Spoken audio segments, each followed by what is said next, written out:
why it's important for worship is because the Psalms tell us how we are to respond. Yeah. And so that's why I always go there. But Psalm 96 says, worship the Lord in the splendor of his holiness. You go into Psalm 99, worship the Lord, for holy is he. Yeah. And so that's... You see this beautiful image of who he truly is from a biblical scriptural standpoint and not what the world perceives him to be. Yeah, and that's right. And I think, especially when we talk about worship, generally the first thing that comes to our minds is you either think about a music, or you think about a picture of a bunch of priests in a temple bowing down, raising their arms and Yes. stuff. And kind of moving forward with the topic of worship, what's important is there are really two pieces to this. Okay. And it's one, and a lot of this comes from Sinclair Ferguson, but I think this is like one of the greatest definitions of worship ever.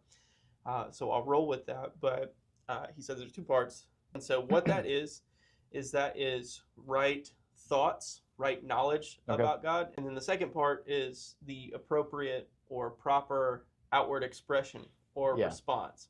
And so that is worship. Awesome. So I feel like today worship has gone really extreme. But a majority, it goes against what Scripture says. It goes against what you just said, the true definition of what worship is. But for a young believer who has just come to the faith and they hear Bethel, Hillsong, Elevation, and they get wrapped up in this almost emotionalism of worship, they start the hairs on the back of their neck stand up a little bit. They feel like, oh, this is what worship's supposed to feel like. But when you listen to the lyrics are highly antithetical to Scripture. Yeah, I think for starters, the way to address the dangers of false worship movements. Yeah, right.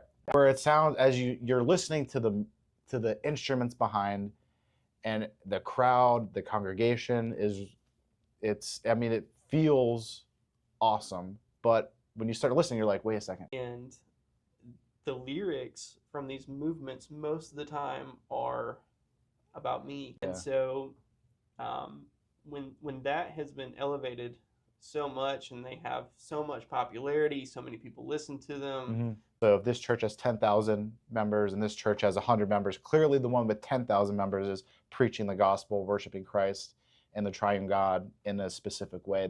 That's God's obviously expanding them because that's what they're doing. Absolutely.